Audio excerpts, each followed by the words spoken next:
Happy Onam. എല്ലാവരുടെ ഓണാഘോഷമൊക്കെ നല്ല അടിപൊളിയായിട്ടുണ്ടായിരുന്നു കരുതുന്നു. ഞങ്ങളുടെ ഓണാഘോഷമൊക്കെ നല്ല അടിപൊളിയായിരുന്നു. അപ്പോൾ രാവിലെ തന്നെ കുളിച്ച് ഒരുങ്ങി ആമീനെ ഡ്രസ്സൊക്കെ ചേഞ്ച് ചെയ്തിട്ട് അത്തപ്പൂക്കളം ഇടാൻ വേണ്ടിയിട്ട് ഞങ്ങളിരുന്നു. അങ്ങനെ ഒരു നീണ്ട സമയത്തിന് ശേഷം ഞങ്ങൾ അത്തപ്പൂക്കളൊക്കെ ഇട്ട് എണീറ്റിട്ടുണ്ട്. പൂവൊക്കെ രാത്രി തന്നെ ഒരുക്കി വെച്ചിട്ടുണ്ടായിരുന്നു. അപ്പോൾ നമ്മുടെ ലോങ് വീഡിയോ ഉടനെ തന്നെ അപ്ലോഡ് ചെയ്യുന്നുണ്ട്. അപ്പം അതിൽ നിങ്ങൾ തീർച്ചയായിട്ടും കാണുക. പിന്നെ ഉച്ചക്കത്തേക്കുള്ള സദ്യ ഐറ്റംസ് എല്ലാം ഞാൻ ഉണ്ടാക്കി ഡൈനിങ് ടേബിളിലേക്ക് വെച്ചിട്ടുണ്ടായിരുന്നു.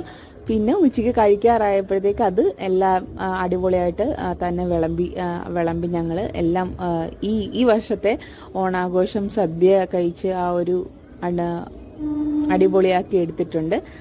എല്ലാവരും സദ്യയൊക്കെ കഴിച്ച് നല്ല ഉഷാറായിട്ടിരിക്കുന്നു എന്ന് കരുതുന്നു.